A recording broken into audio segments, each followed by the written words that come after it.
Enough? Can you say why America is the greatest country in the world? Diversity and opportunity. Lewis?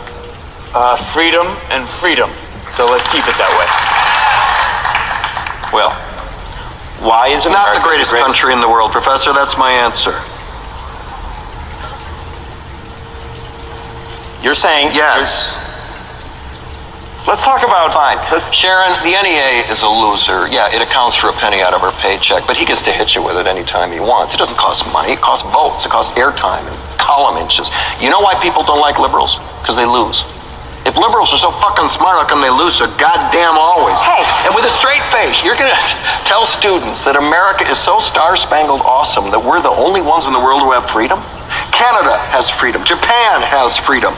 The UK, France, Italy, Germany, Spain, Australia, Belgium has freedom. So 207 sovereign states in the world, like 180 of them have freedom. All right. And yeah, you, sorority girl, just in case you accidentally wander into a voting booth one day, there's some things you should know. And one of them is, there is absolutely no evidence to support the statement that we're the greatest country in the world. We're 7th in literacy, 27th in math, 22nd in science, 49th in life expectancy, 178th in infant mortality, 3rd in median household income, number 4 in labor force, and number 4 in exports. We lead the world in only 3 categories: number of incarcerated citizens per capita, number of adults who believe angels are real, and defense spending, where we spend more than the next 26 countries combined, 25 of whom are allies. Now, none of this is the fault of a 20-year-old college student, but you nonetheless are, without a doubt, a member of the worst generation ever. So when you ask what makes us the greatest country in the world, I don't know what the fuck you're talking about. Yosemite?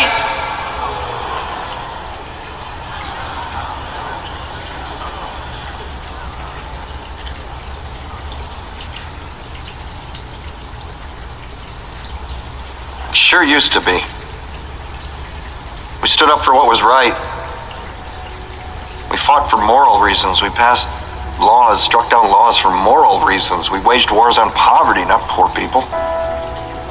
We sacrificed. We cared about our neighbors. We put our money where our mouths were, and we never beat our chest. We built great big things, made ungodly technological advances, explored the universe, cured diseases, and we cultivated the world's greatest artists and the world's greatest economy. We reached for the stars, acted like men. We aspired to intelligence. We didn't belittle it. It didn't make us feel inferior. We didn't identify ourselves by who we voted for in the last election, and we didn't scare so easy.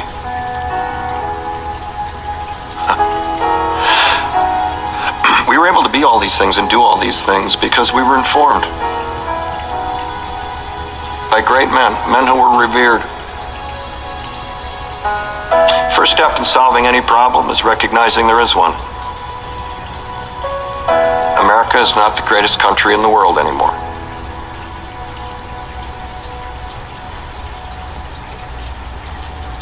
Enough?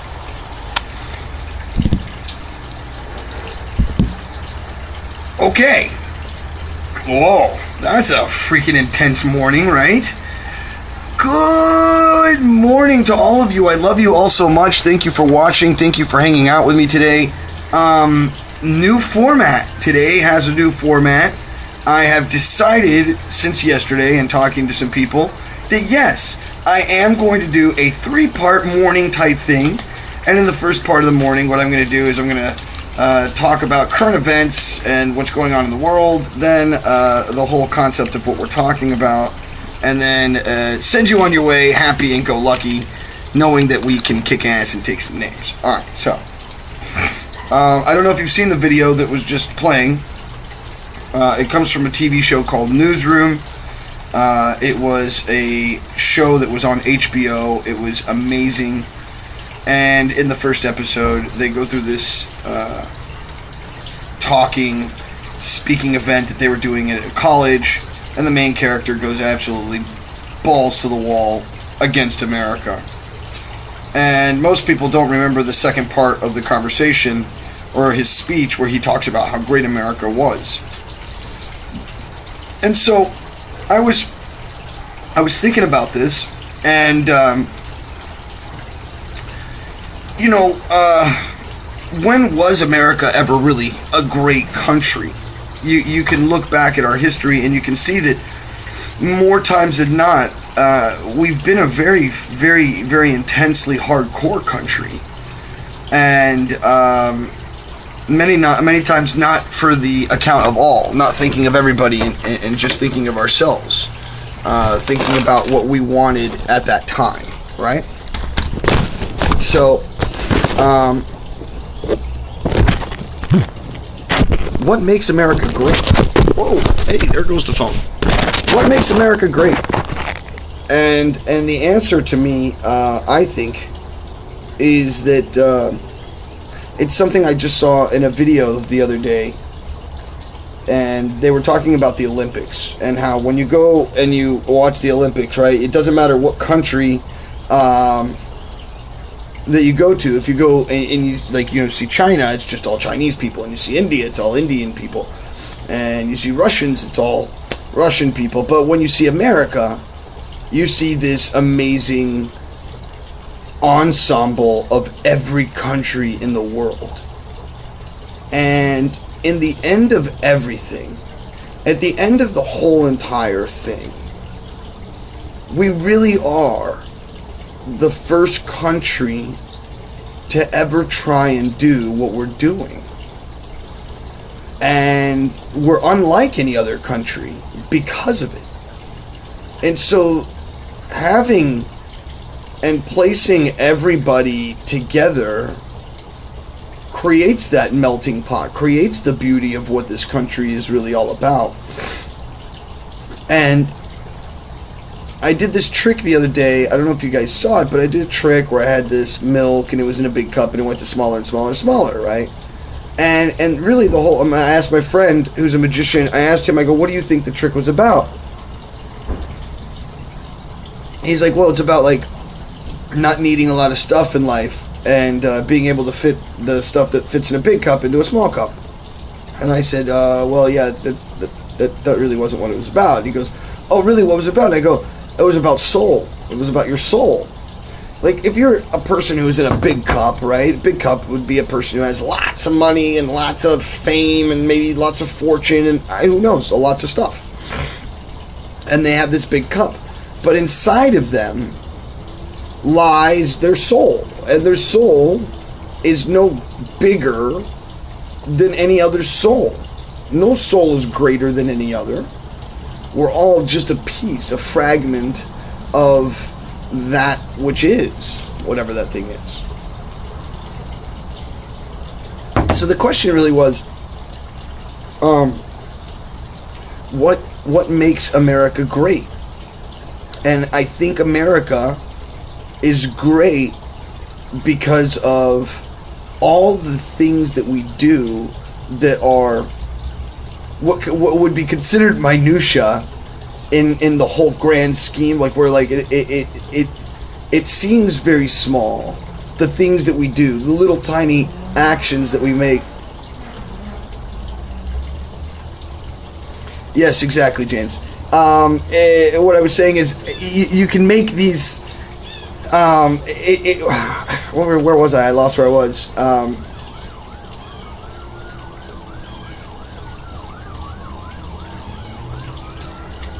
I totally lost where I was. All in all, what so it's the little minutia there. I remember. So it's the minutia of of the little things that seem insignificant but are massive, and it's these things that makes America great. It's not the whole encompassing thing, because when you look at the whole, you're like, that's a little dirty. But when you look at the small things, when you look at how a group of 1 million people out of 320 million people or 280 million people can make a definitive change, can do something great when they come together. And it's the freedom of being able to have that happen, and yet also at the same time you're able to tell people that you don't like whatever it is that somebody's doing. And that freedom in itself, that openness, if you will, of being able to speak your own terms, being able to speak your own identity, and having other people feel that identity, that's the freedom of America. That's what makes America great. It's the institution of creating that openness that makes America awesome. And so we keep forgetting that on a daily basis. I believe that we really are forgetting what we're holding on to. Good morning, Jake. We're forgetting what it is what America really, what makes America great, and it is the multitude of races. It is the freedoms in which we are inherent to. We don't. I said this once before. I wrote it once. Maybe you read it. Maybe you didn't. And I said, a man who walks through the desert his entire life understands one droplet of water will refresh his entire soul. Yet a man who is born under a waterfall, under a river of water, could never understand what it feels like to be thirsty, even if he walked through the desert. And so I think that's Americans. We don't, most of us, I think it's only 35% of the population have passports, and out of that 35%, only 5% use it for actual travel, like to go do stuff. The rest are using it strictly for work. And we're in such a global world. We're in such a global world in today's world that it doesn't really, people don't even use travel that much anymore, as much as they used to. Now people travel less for work and a little bit more for just travel's sake, but it's rare. Most people are either moving, most people are either doing something for a family or for this, that, or the other. Yeah. But most people in America don't travel outside of America. Most people in America don't travel outside of their homes, their states.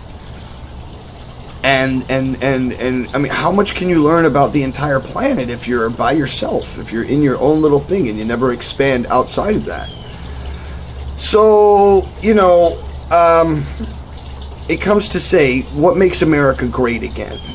What makes America great, to reiterate it, is the ability to have choice.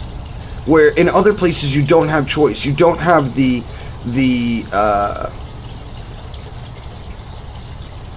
freedom to go get whatever you want whenever you want it.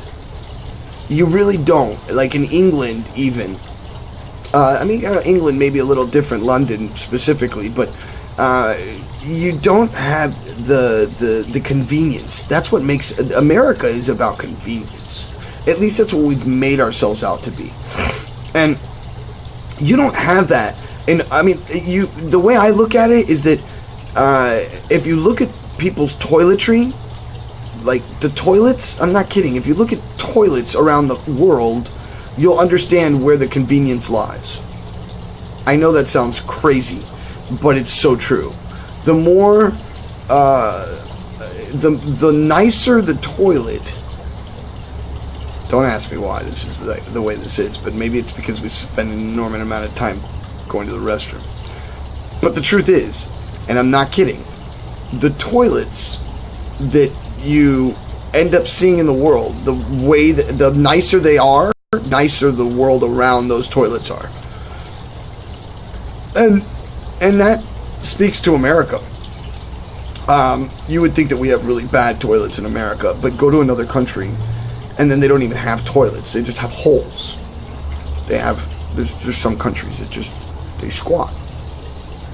And it's not just one or two countries, a lot of countries. So, you know, you gotta think of stuff like that. And people don't think of stuff like that. And this is what I'm trying to get at. That's the whole, we're in the waterfall. We're so in the waterfall, we don't get, Japan is a very interesting example. Yes, it is. This is what I'm trying to get at, folks. We don't realize the freedoms that we have, and so in essence we're a spoiled child. We don't realize how much this country gives you the opportunity to do whatever you want, whenever you want to do it, but instead we don't want to do the work, so instead we act as though, oh, I don't know how to do it. Since I don't know how, I can't. But this country was built on being able to do it for yourself. Like people are like, I want to start a business, right? And I'm like, okay, go to my website. There's a blog that shows you how to start a business for like $75. I think $50 to $75. And that means, yes, you have your own company, okay? So the thing is like, what does that mean? You have to understand how this country works. When you're born, you're given a social security number, right? So when you create a business, you're given a tax ID number. It's the same thing. It means nothing different. So once that happens, then that company is now, in essence, indebted to the government. Just like when you're born, you're indebted to the government. On some level, that's what it means. And what it means is that they expect a certain amount of money from you because you're living in that country. Makes sense on some level, right? You know, you have to pay taxes. No taxation without representation. Hence, why Social Security is supposedly, and why I believe Wesley Snipes went to jail, is because he believed that the Social Security tax is fake and that you shouldn't be able to get forced to pay for Social Security. And so he went to jail and tried not to pay taxes on money that he made with movies. But that's not how it works. You have to understand how the money works and how money is created and how the people at the top are playing the game, and so that you can also play that game so that you don't have to pay taxes, which you can do. And there's a couple different ways of doing that. You could create a 501c3, which is a nonprofit organization. If you created that nonprofit organization, you can literally give everything that you own to that nonprofit. And then that nonprofit, which doesn't pay taxes, won't have to pay taxes on the things that you gave it, because it's now using, and it could use those things. And in other words, the house that you could live in could now become your church. And if you spent, I think it's 2 or 3 days a week, spending time with people inside your home and expressing your ideas of faith with those people, then you can then no longer have to pay taxes on your home, because you are now. Do you see how that works? See how that works? And so that's one way of doing it, and you can go the 501c3 route. Just look up, some stuff. If you want, I have a thing on Facebook. It's called the Church of the Non-Profit. So no profit in the P-R-O-F-I-T, and then profit, P-R-O-P-H-E-T. So there's no profit, non-profit. And then if you go to that, you can actually, there's a ton of videos on how to start your own 501c3. Now that's one way of doing it. The other way of doing it is getting what's called a self-appointed IRA. So that every time that you infuse money in any way, shape, or form, instead of having to pay taxes on the money that come to you, you put the money straight into the IRA. You never touch the money. So the idea is that you never touch the money. Keep that in your mind. Never touch the money. So if you never touch the money, what you're doing is that you're going to start making more money, right? Not because that money is in some kind of CD where it's going to make more money. No, you're going to actually take that money and use it to go buy something. But that money's not actually going to go anywhere. It's just going to seemingly go somewhere, but it's not really going to go. Just stay with me. It's going to stay in the IRA the entire time, okay? Now, this IRA is not an entity, so it's not a person, and it's not a corporation, so it's not also either one of those are able to be touched by taxes, because remember, when you're born, you have to pay taxes to the right. But an IRA, on the other hand, is something that you keep on the side, right? That tells the government, hey, I'm totally going to use this money, and I'm going to use it to help the economy go up. And then the government goes, oh, well, in that case, we're not going to hit you with taxes because we know you're going to buy stuff and we know that you're going to create growth and wealth. And so we understand what you're doing. Go ahead and do your thing. And so that's what people, or that's what you're supposed to do, at least people who don't want to pay taxes. This is why some people like Donald Trump and other people, this is how they get away with not paying taxes on some level. Stay with me. It's going to grow.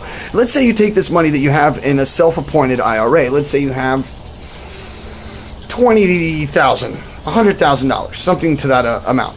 And you take that money and you then invest it into a property. You open up a mortgage. It's a 30-year mortgage on this property. And then you let's say you fix it over a small amount of time, let's say months, and then you take that and you flip that property. At that point, when you flip that property, you're selling it for a higher rate, being that you did the work that other people didn't want to do, i.e. you fixed the house, whether it was just cleaning, because some people just don't want to clean, or because the house that was bought, which is a real estate owned property, which was grabbed through a foreclosure, that house was then just left alone and maybe people raided it and all kinds of crazy shit, crash everywhere. If you were to go into that place, buy that property, fix that property, clean that property, and then just paint the property, let's say, nothing more, you could then sell that property for $20,000, $30,000, $40,000 more than it was when you first started. And after you pay off all these things that you started off with, the mortgage and the house and all these little things that you did, you then make a certain amount of profit. You take that money, and without taking that money to yourself, you put it into the IRA, and therefore the IRA grows a little bit more. And so that IRA can go off and create its own company. Because it's money. Money can go out and create, it's a self-appointed IRA. I'm appointing the IRA into what to do. So I tell that thing to go create a company. Now that thing can start buying things, cars, houses, things, right, around. And then those things will work as tax write-offs for that company. And then I can use those things because I could be the CEO for that company. And then I don't pay large amounts of taxes because I don't own anything. The company owns everything. And that company is owned by that IRA. Does this make sense to you guys? Thank you. That's very nice of you, Lindsay. So that's how you're going to do that, and that's how everybody who owns a corporation who does it on a grand scale, they do that. But they also take their corporations out of the United States and put them in other places. Sometimes they use places like Puerto Rico. Puerto Rico has a ton of tax write-offs for major corporations to go use. And one of the major reasons why Puerto Rico is in such dire straits right now is because of all of those taxations and things that we created so that we could use their resources.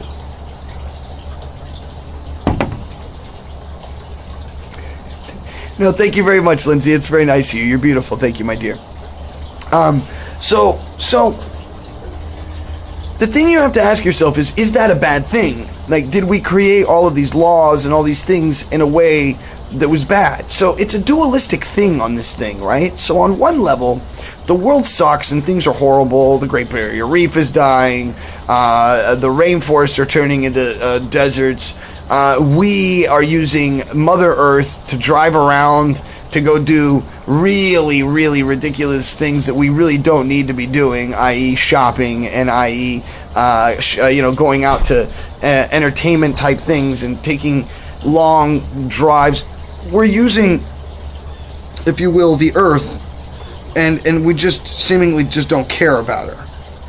And that's the thing that kicks our ass. Now, on one level, that's completely true, and I can't disagree with it. But on another level, there is the advancements that man has made in the last 100 years that are undeniable.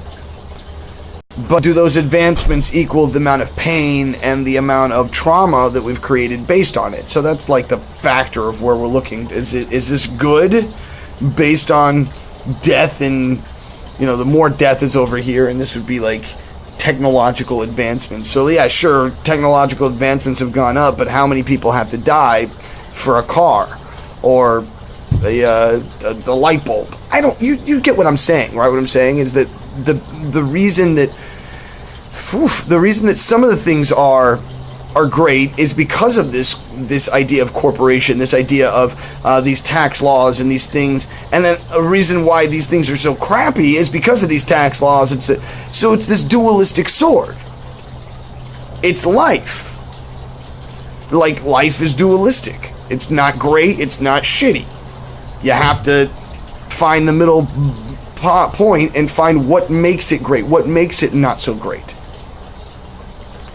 It's what Buddha did. Buddha spent so much time. He left his family when he was like 19 or so. Goes off into the wilderness for 7 years, and in these 7 years, he only eats 1 grain of rice and 1 drop of water every day for like 7 years straight. Some crazy shit.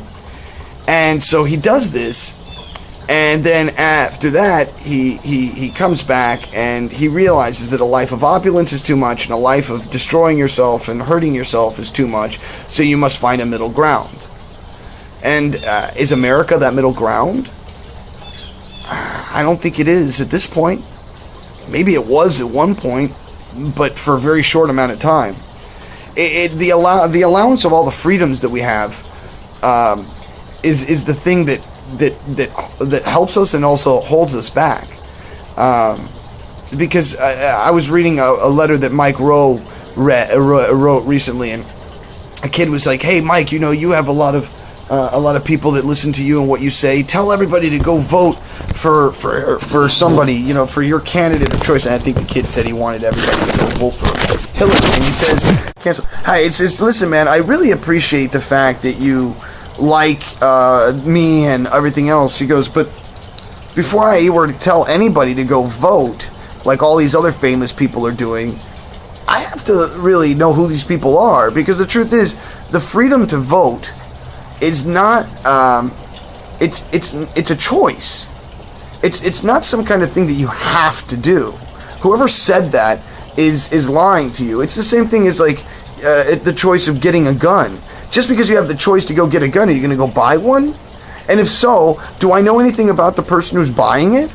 Because a vote is just as strong as having a gun. Think about that. And so I love what he wrote. What he wrote was so impactful to me. And so he says, listen, anybody who wants to go chase ghosts or find that they believe that the Earth is flat, or that CERN is working with some aliens from another dimension, or any of these people have the opportunity and ability to go out and take a vote if they're Americans. Just that, even those people. Which I have nothing against those people. I'm just saying those people can do it too.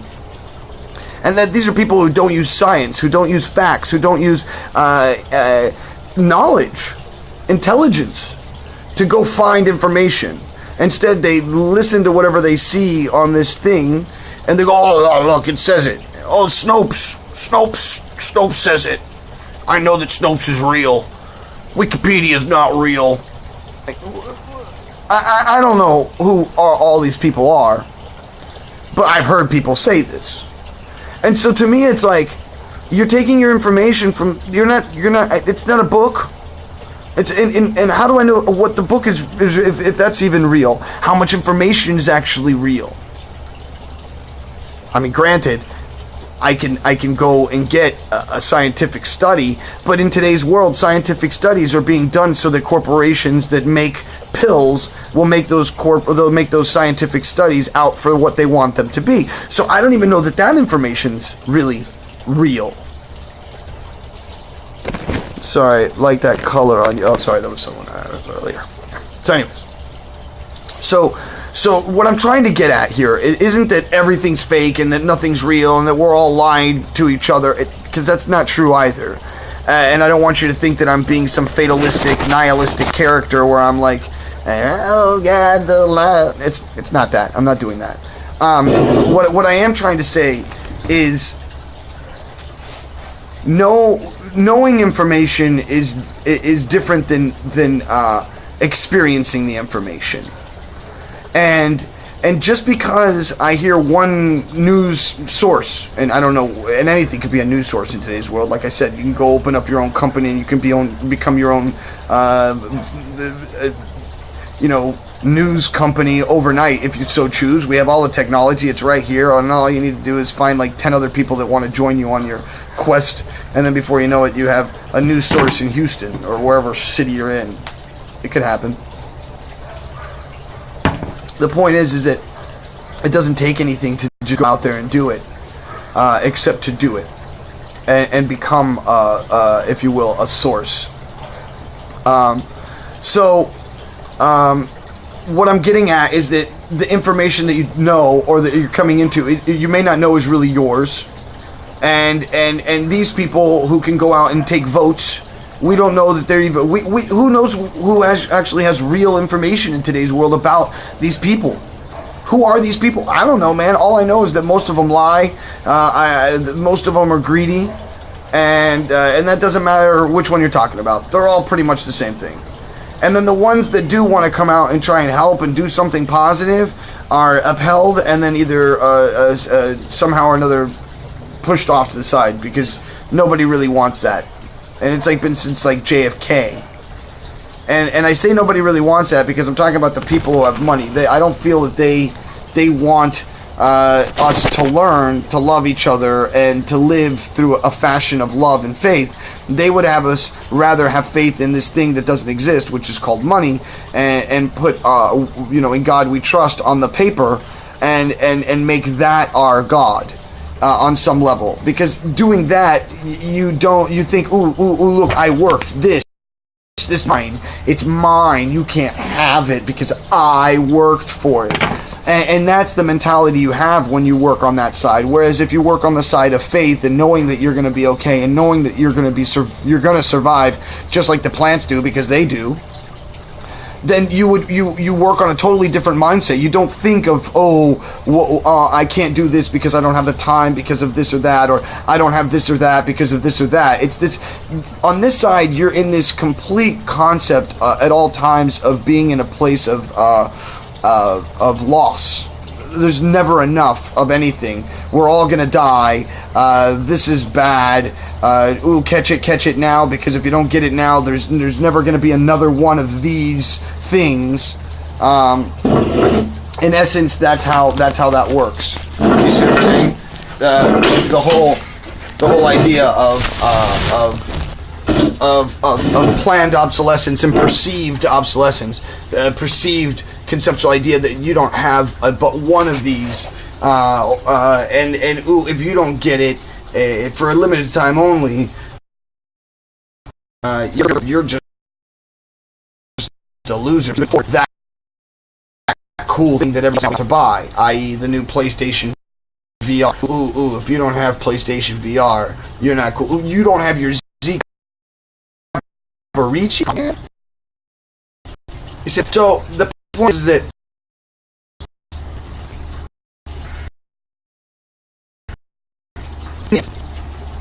the reasoning for all of these things is that it creates so much information, so much.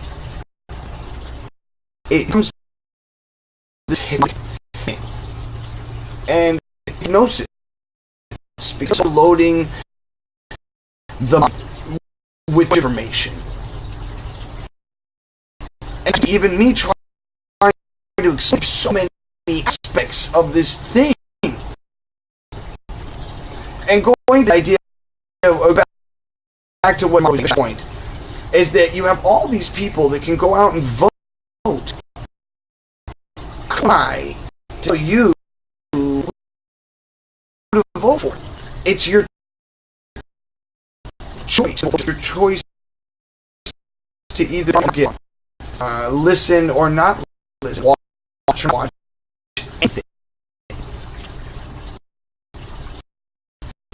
So what makes America great is choice.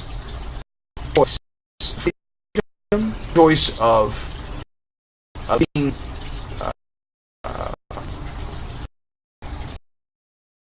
almost a certain ideal we've dropped on, because we gave this idea of choice, but we forgot where we need to stand. Though you have choice, You should stand on the side of righteousness, on the side of pride, on the side of love, giving, sharing, growing. Not fear-mongering, not hating, not political correctness. And I've said it before, political correctness is the same thing as fascism once you take it to the nth degree. So it's not any of those things that you want to do. You want to be the opposite of those things, those negative things. You want to be positive and loving and beautiful, not fear-mongering and hurtful and creating sclavitude of humanity. And on that note, I'm going to end today's little thing with America's great because we're in it. The few people that watch this, the few people that have been sharing my votes or my videos are making a vote, not just for me, but for the voice that we're all creating together. That we understand that this thing that I'm doing daily right now is not just for me, even though it is for me. It's also for all of you. Because hopefully the voice that I'm speaking is the same one that you're speaking. And if that's the case, then let's make this happen. Let's have more people hear about it. Let's have more people walk away each morning thinking to themselves, yeah, I am a badass. And yeah, this is a great world. And yeah, I can make a difference by just saying, hello, how you doing? Nice to see you today. It's a beautiful day. You're a beautiful person. So today, if you can, please do something for somebody else. And if you can't, then do something nice for yourself. My friends, it was a beautiful time spending with you. If you wouldn't mind, have a beautiful day. Smile. Throw some endorphins. And we'll see you later. Have a great day. Go out and kick some ass. Go out and take some names. Tell some people that you love them. Tell some people that you want to give more than you've been giving. And then go out and give it. See you guys later. I love you. Bye-bye.